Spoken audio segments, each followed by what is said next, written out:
I arrived at the wedding early because I have always believed that being prepared keeps disasters away.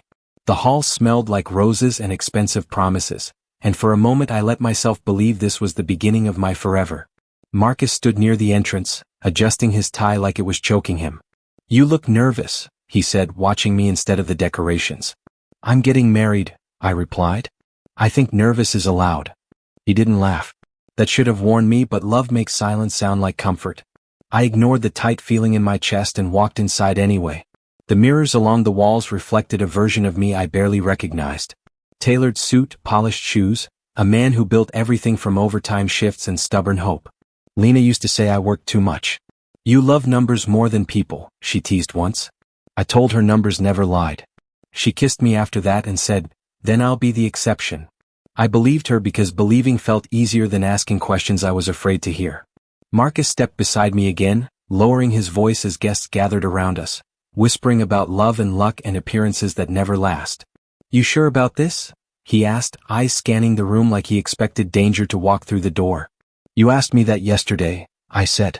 "And last week." "Yeah," he muttered, "because Lena hasn't answered half your calls." I shrugged, pretending calm.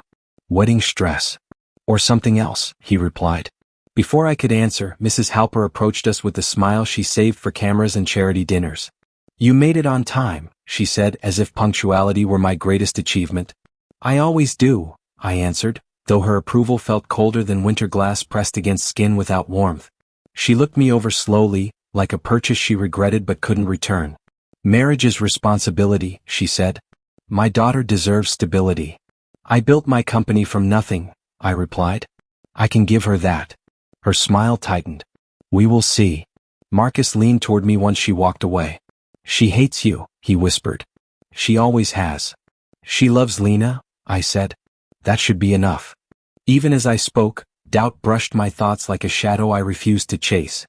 Music started drifting through the hall then, soft violins promising romance that already felt fragile beneath my steady breathing.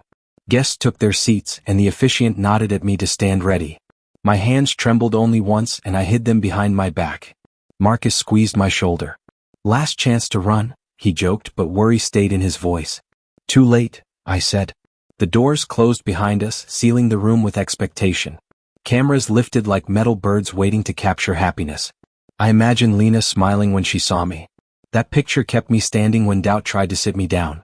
The music changed suddenly, louder now, announcing her arrival and my future walking toward me at last. Everyone stood, turning toward the aisle. I smiled before I even saw her because loving Lena had always felt automatic. Then whispers started near the back. Confused murmurs rolled forward like thunder trying to be polite. Marcus grabbed my arm. "Don't move," he said. "Why?" I asked. The doors opened and Lena stepped inside wearing white perfection. But her hand was already holding someone else's. Adrian walked beside her, alive and smiling like a ghost invited to dinner. My breath stopped somewhere between shock and understanding, because suddenly every unanswered call had a voice I could finally hear without denial. "What is this?" I asked, though the microphone carried my question across the silent hall. Lena avoided my eyes. Adrian answered instead. "Truth," he said. "Something she owed both of us." Mrs. Halper clapped softly, stopping the rising chaos. "Let them speak," she announced, already facing cameras. Marcus cursed under his breath. "This is planned," he muttered. "You think?" I whispered, numb calm spreading through me like ice learning patience. Lena finally spoke. "I never stopped loving him," she said, voice shaking but determined. Gasps filled the room while flashes turned heartbreak into entertainment sold before I could breathe again. I laughed quietly, surprising myself. "You could have told me," I said, staring at the woman I almost married. "I tried," she whispered. Adrian squeezed her hand. "He deserved honesty," he added. "Then why wait until now?" Marcus demanded. Nobody answered. Cameras flashed harder. I removed my ring and placed it on the altar. "Congratulations," I said, voice steady enough to scare me. I walked past them while whispers chased my back. Outside, cold air filled my lungs. Something inside me had broken quietly, and in that silence I finally felt dangerous calm growing where love used 97. I stopped answering calls the morning after the wedding because every ringtone sounded like laughter. My phone kept lighting up anyway. News alerts. Investors. Journalists. Marcus finally kicked open the door of my father's old apartment because I refused to unlock it. "You look like hell," he said, stepping over unopened boxes. "That's comforting," I muttered from the couch. He threw a tablet onto my lap. "Watch it." I didn't want to, but the screen already played Lena crying into cameras, her voice shaking perfectly. "I was pressured," she said. I felt trapped. My stomach turned slowly. "She's lying," Marcus snapped. "Everyone believes her," I replied quietly. Headlines scrolled beneath the video calling me controlling, desperate, obsessed. My company logo flashed beside words like scandal and manipulation. "Clients are pulling contracts," Marcus added. 3 this morning.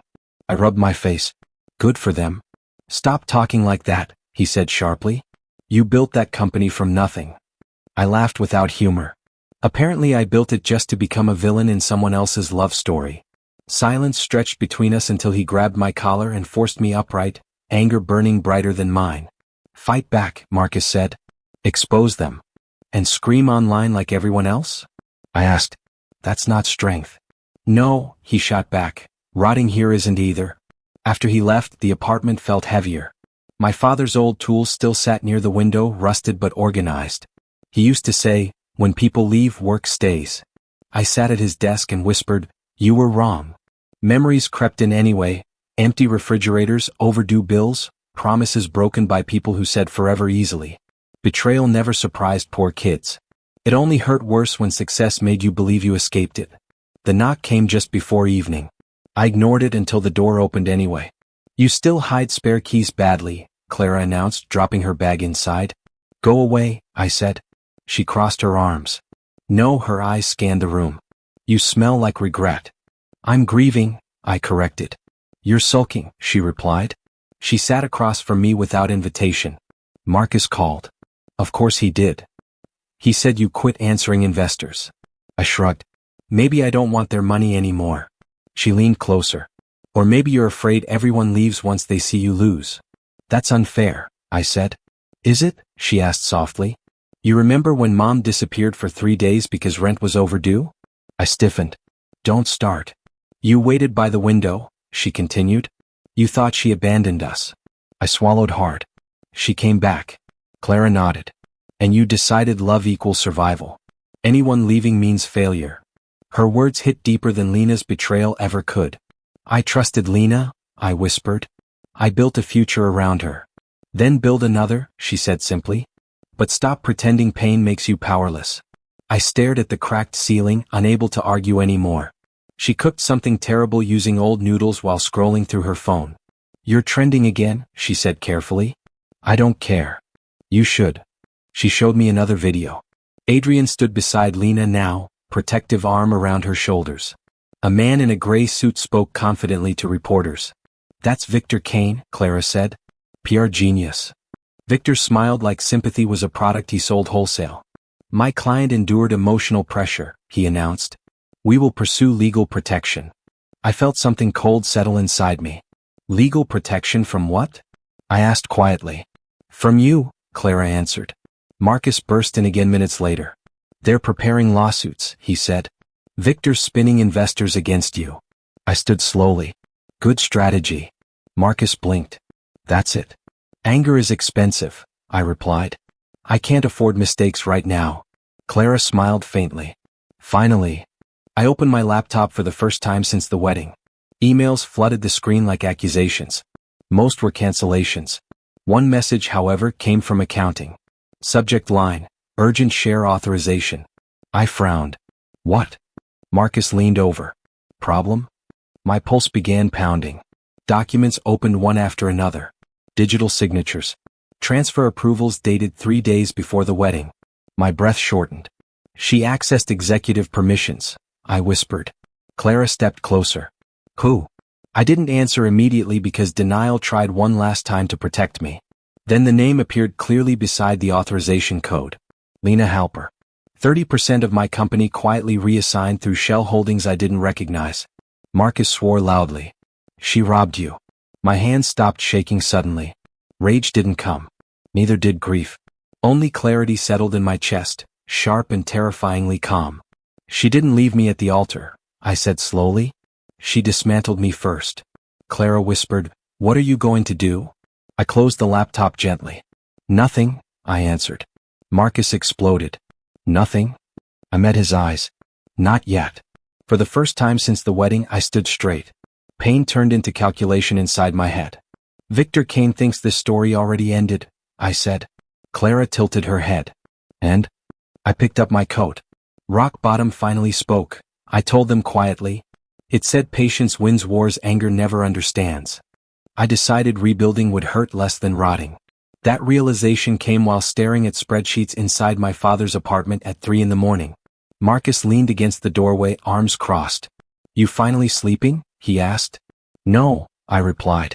Thinking. He sighed. Dangerous hobby lately. I turned the laptop toward him. The shell companies holding my stolen shares lead to one investment firm. He frowned. And? I tapped the screen. Voss Strategic Holdings. Marcus straightened immediately. Absolutely not. I raised an eyebrow. You know them? He laughed once, humorless. Everyone does. She destroys people, Marcus said. Executives disappear after dealing with her. Legally, I added. That's worse, he muttered. Clara walked in carrying coffee. You mean Elena Voss? She asked. Marcus groaned. Don't encourage him. Clara shrugged. She exposes fraud networks. She also ruins reputations, Marcus replied. I closed the laptop. Victor Kane is hiding behind legal smoke, I said. I need someone who understands fire. Marcus grabbed my arm. You're walking into a storm. I met his stare calmly. I already survived one wedding. I think I can handle a meeting. Her office overlooked the city like judgment itself. Minimal furniture. No photographs. No warmth. Elena Voss sat behind a glass desk reading my file before I even introduced myself. You're late, she said without looking up. Your assistant scheduled me 10 minutes early, I answered. She finally lifted her eyes. Cold gray. Observant. You're either arrogant or desperate. Recently betrayed, I corrected. She gestured toward the chair. Sit. I dislike people who hover. I sat. Silence stretched until it became uncomfortable on purpose. You lost a bride and a company, she said casually. Impressive efficiency. I came for help, I said evenly. She tilted her head. Most men come for revenge. I want truth, I replied. She laughed softly. That's more dangerous. She slid documents across the desk. Victor Kane has buried money through layered consultancies, she said. Your fiancé transferred shares into one of them. My jaw tightened. You already investigated? I investigate everyone interesting, she answered. And you qualify because humiliation usually produces either monsters or cowards. I leaned forward. Which do you think I am? Her smile almost appeared. Undecided. You weren't betrayed because you were weak, she continued. You were betrayed because you refused to see evidence. I felt irritation rise. You don't know me. I know patterns, she replied sharply. You ignored disappearing calls, delayed documents, public distancing. You chose comfort over suspicion. Her words landed harder than insults. Love requires trust, I said quietly. She shook her head. Trust requires observation. Silence followed. Finally I asked, will you help me? She stood and walked toward the window. I don't help, she said. I collaborate when outcomes entertain me. Marcus nearly exploded when I told him later. You partnered with her? He shouted. She eats businessmen alive. Clara watched carefully. Maybe that's why Victor fears her, she said. Marcus pointed at me. You're vulnerable. I leaned back calmly. Exactly why I need someone who respects weakness less than lies. He paced the room. She'll use you. Everyone does, I answered. At least she admits it. Clara smiled faintly. I want to meet her. Marcus groaned again. Of course you do. I ignored them both because something Elena said refused to leave my thoughts. Working with Elena felt like sparring without rules. Meetings became interrogations disguised as strategy sessions. Why hesitate? She asked during one review. Because people get hurt, I replied. People are already hurt, she countered. She never softened words. She never pretended sympathy. Somehow that honesty felt easier than Lena's warmth ever had. One evening she noticed me watching her. Say it, she said. Everyone calls you ruthless, I admitted. She shrugged. Kindness invites manipulation. Not always. She studied me carefully. You still believe that? I hesitated. I want to. Rumors followed us everywhere. Investors whispered when we entered rooms together. Someone called her a nightmare in heels loud enough for me to hear. She ignored it. Outside afterward I asked, "Doesn't that bother you?" She answered simply, "Fear keeps conversations honest." I almost smiled. Weeks passed uncovering Victor's hidden accounts. Late nights turned into quiet conversations about failure and survival. She told me once, "Marriage ruined my last partner's ambition." I replied, "Mine ruined my illusions." For a moment we understood each other without pretending anything softer existed between cautious respect. The dinner invitation surprised me. No assistants. No documents. Just a small restaurant overlooking dark water. Celebrating progress? I asked. Elena poured wine calmly. Evaluating options, she corrected. I waited. She rarely wasted words. Victor will retaliate soon, she said. Public perception still favors Lena. I nodded. I know. She leaned forward slightly. You need protection, investors understand. Legal shields. I guessed. She shook her head. Symbolic power. Confusion crept in. Meaning? Her gaze held mine steadily. If you want your life back, she said quietly, marry me? I nearly laughed, then realized she wasn't joking. That's absurd, I said. She sipped wine. Strategic marriages built empires long before romance invented disappointment. I searched her face for humor and found none. You don't even like me, I said. Irrelevant, she replied. I respect resilience. Silence pressed around us. My reflection trembled faintly in the glass between us. Revenge suddenly looked less like anger and more like transformation. You understand, she added softly, accepting means becoming someone else. I exhaled slowly. Maybe survival required exactly that kind of frightening honesty. I agreed to marry Elena 3 days after she proposed, which felt less like romance and more like signing a treaty during a war I barely understood. Marcus stared at me across the apartment table.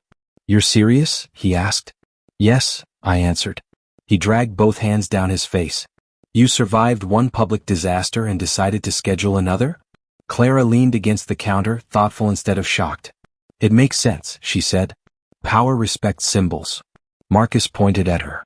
Stop encouraging reckless decisions. I stood quietly. I'm not chasing revenge anymore, I told them. I'm rebuilding leverage. The ceremony happened in a quiet courthouse room overlooking gray winter streets. No flowers. No cameras. Just Elena, me, and 2 witnesses who looked bored enough to forget us immediately. She wore a dark suit instead of white. I almost appreciated the honesty. Nervous? She asked while signing papers. Strangely calm, I admitted. That worries me, she replied. I hesitated before signing my name. Last time I stood at an altar, everything collapsed. She glanced at me briefly. Then consider this construction instead of faith. The judge congratulated us without enthusiasm. Marriage felt oddly like closing a business deal. Outside, Marcus pulled me aside. You don't trust her, he whispered. Neither does she trust me, I answered. Elena overheard and added calmly, mutual suspicion prevents disappointment. Clara laughed under her breath. Driving away together felt surreal. No music. No celebration. Just quiet understanding. You may keep your apartment, Elena said suddenly. I don't expect domestic performances. I blinked. That's comforting. She nodded once. Honesty saves time.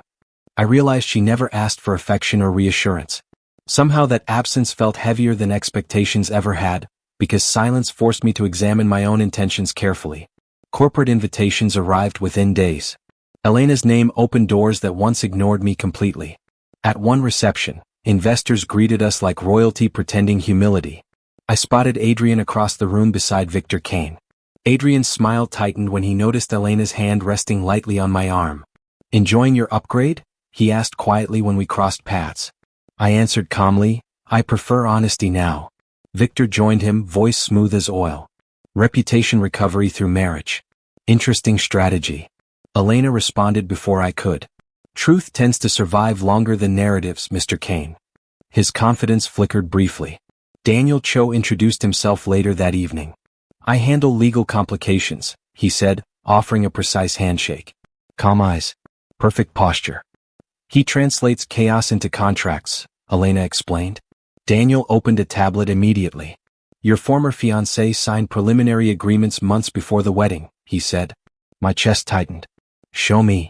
Documents scrolled across the screen, transfer clauses disguised as consulting permissions. She coordinated with Kane's firm, Daniel added. I exhaled slowly. So the altar wasn't betrayal. It was timing. Daniel nodded once. Public humiliation distracted you while ownership shifted quietly. That night I couldn't sleep. Elena sat across from me reviewing files under soft lamplight. You knew marriage would hurt strategically, she said without looking up. I expected anger, I admitted. Instead I feel relieved. She closed the folder. Clarity removes illusion. I studied her carefully. Why marry someone broken? She considered before answering. Because broken people recognize fractures others hide. Silence followed until she added quietly, my former partner sold company secrets during our engagement. I frowned. I'm sorry. She shrugged slightly. Love rewards optimism. Loyalty rewards attention. Her honesty felt sharper than sympathy ever could. News about Lena began circulating weeks later. Marcus burst into Elena's office holding his phone. Adrian's fighting investors publicly, he said. He's controlling appearances. Clara followed behind. Mrs. Halper demanded Lena attend charity events alone, she added. I watched another interview clip silently. Adrian interrupted Lena repeatedly while she tried to answer reporters. He looks threatened, I said. Elena nodded. Control often masks insecurity. Clara leaned toward me. Do you feel satisfied? I surprised myself by shaking my head. No. Just distant. Elena observed me carefully. Detachment allows strategy, she murmured approvingly. Planning replaced reaction completely. Daniel guided meetings exposing Kane's shell consultancies one by one. Pressure must appear accidental, he advised. Elena agreed. Scandals work best when truth arrives slowly. Marcus pulled me aside afterward. You've changed, he said quietly. Good or bad? I asked. He hesitated. You're calmer. That scares me. I smiled faintly. Pain teaches patience. Late evenings with Elena turned into discussions about risk instead of revenge. People expect rage from you, she said once. Give them silence instead. I realized she wasn't teaching cruelty. She was teaching endurance disguised as calculation. The shift became undeniable during a press conference weeks later. Daniel handed me a folder minutes before broadcast coverage began. Regulatory auditors confirmed fraudulent advisory fees connected to Kane's subsidiary, he said. Elena watched without expression.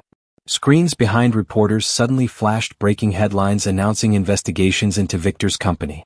Gasps echoed through the room. Marcus whispered, You planned this? I answered honestly, We prepared for truth. Elena leaned closer. First fractures matter most, she said softly. Across the television feed, Victor struggled answering questions. For the first time since the wedding, I felt something stronger than pain. Control. Consequences never arrived loudly. They unfolded like quiet rain, steady enough to flood everything without warning. Daniel placed another report in front of me during a morning meeting. Victor Kane lost 2 major investors overnight, he said. Elena barely looked impressed. Predictable, she replied. Marcus leaned back in his chair. I thought scandals exploded. This feels slow. I answered calmly, slow means permanent. Clara crossed her arms. Adrian's situation isn't slow. She turned her tablet toward us. Headlines revealed lawsuits tied to loans guaranteed through companies connected to Lena's transferred shares. He leveraged future contracts that don't exist anymore, Daniel explained.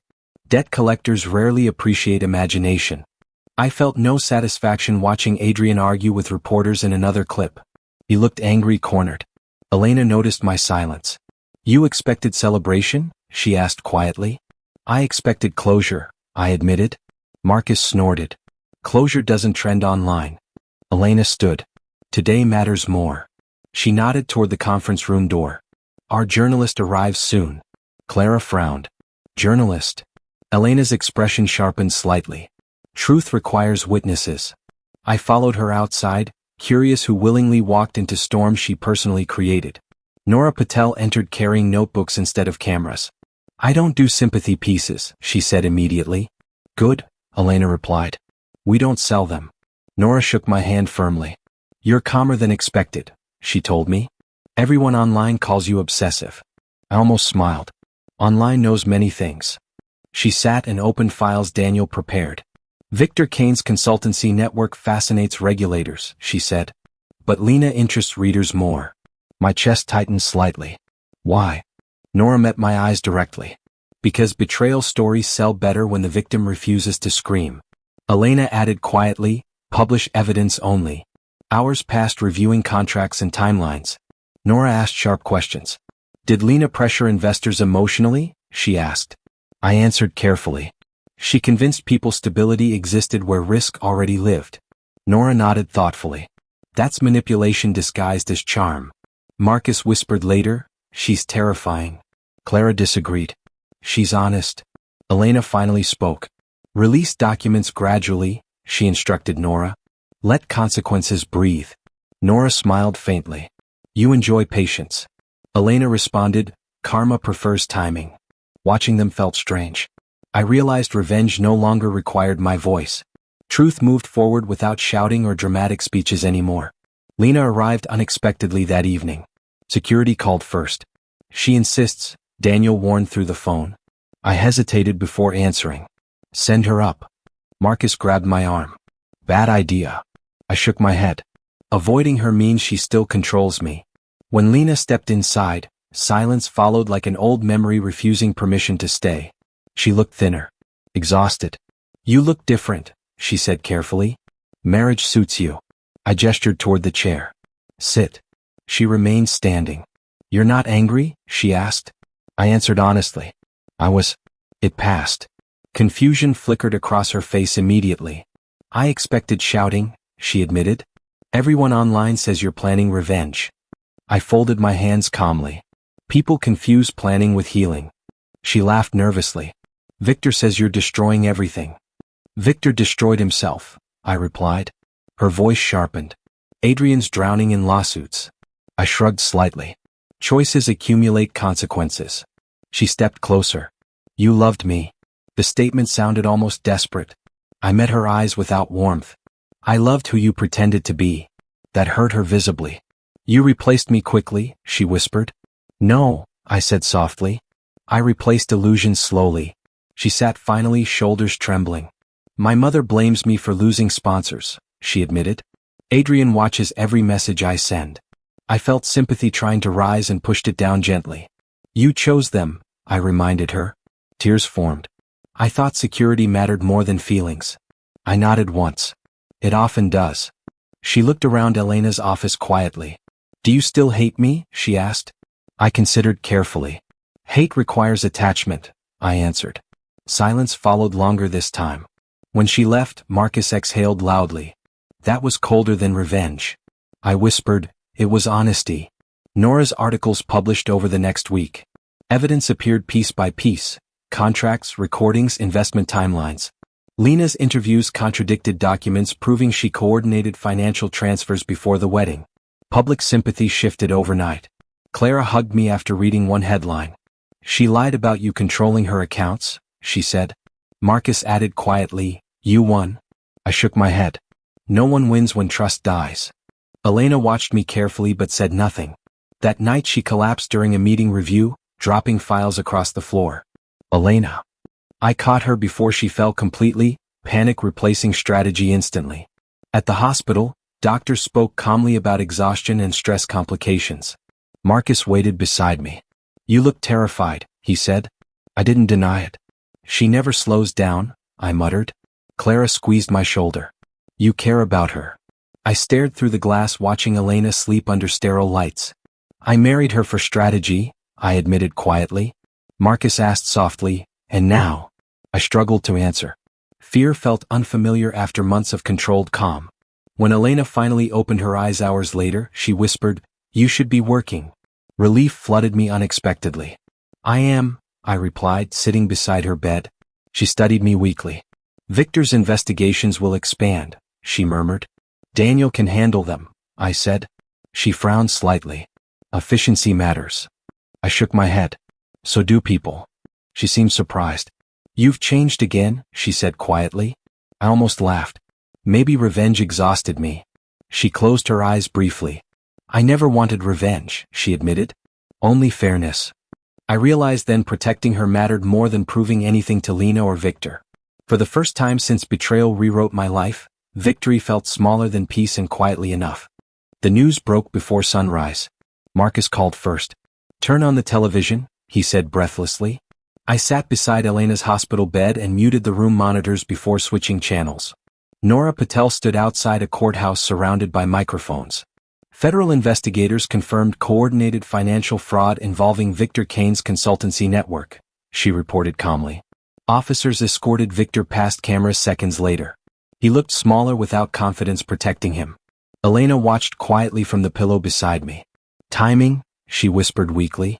I squeezed her hand. "You plan patience," I said. She answered softly, "Truth planned itself once people stopped hiding." Marcus arrived carrying coffee like celebration required caffeine. "He's finished," he announced. Clara followed behind smiling carefully. "Nora released the final recordings," she added. "Investors admitted coercion." Elena raised an eyebrow. Public memory changes quickly. I watched another broadcast showing analysts discussing Adrian's financial exposure.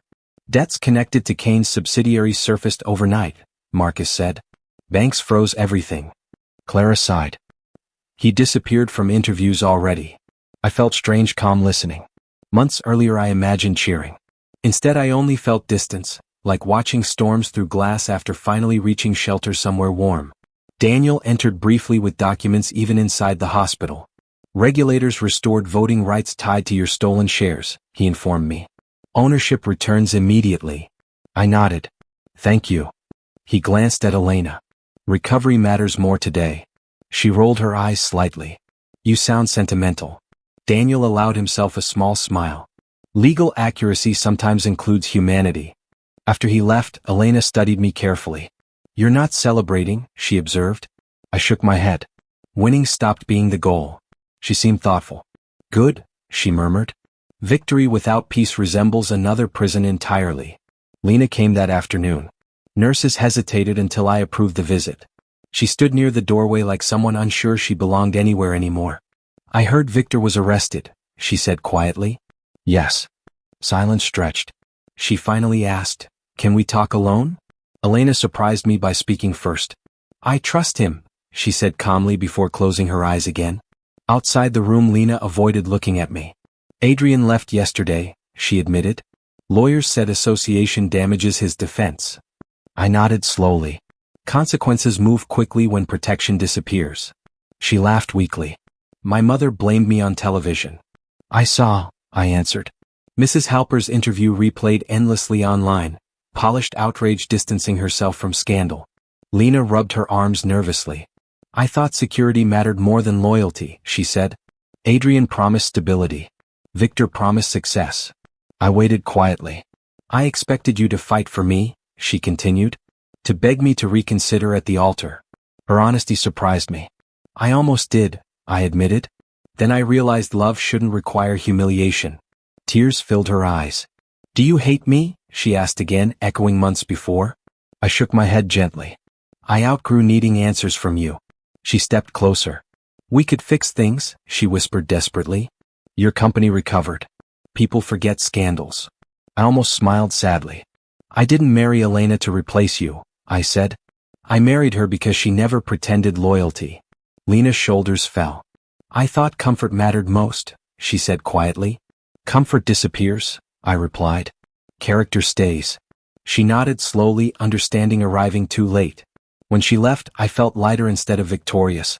Marcus waited down the hall. "How'd it go?" he asked. "Closure," I answered simply. Clara hugged me without words because sometimes silence explained everything better. Elena's recovery moved slowly. I brought work files only when she demanded them. One evening she watched me organize schedules beside her bed. "You stayed," she said suddenly. "Of course." She hesitated. "I married expecting disappointment eventually." I sat beside her. "Why?" She stared at the ceiling. "Every partner before valued ambition until sacrifice became inconvenient." I considered before answering. "I used to measure love through effort," I admitted. "Now I measure it through honesty." She turned toward me carefully. "And us?" she asked. I answered without strategy. "We stopped being a plan somewhere along the way." Weeks later, after doctors cleared her discharge, I drove alone to the old wedding hall. Renovations hadn't started yet. Dust covered the entrance like forgotten applause. The manager recognized me immediately. "You sure you want inside?" he asked gently. "Yes." Empty chairs lined the aisle where humiliation once echoed loudly. I stood where I had waited for Lena and laughed quietly at my younger self.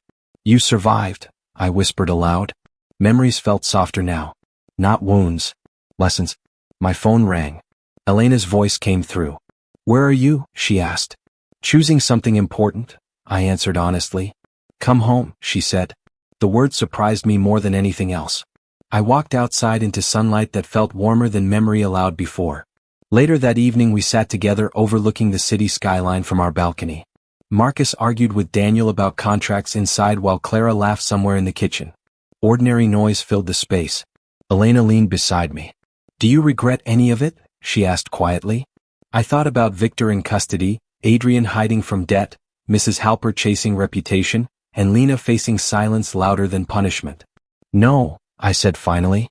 "I didn't lose a bride that day," I added softly. Elena squeezed my hand. "What did you gain?" she asked. I smiled, watching lights flicker across buildings I rebuilt piece by piece. "Freedom," I answered. "And the courage to walk down an aisle I actually chose." If this story stayed with you, subscribe now for the next powerful story.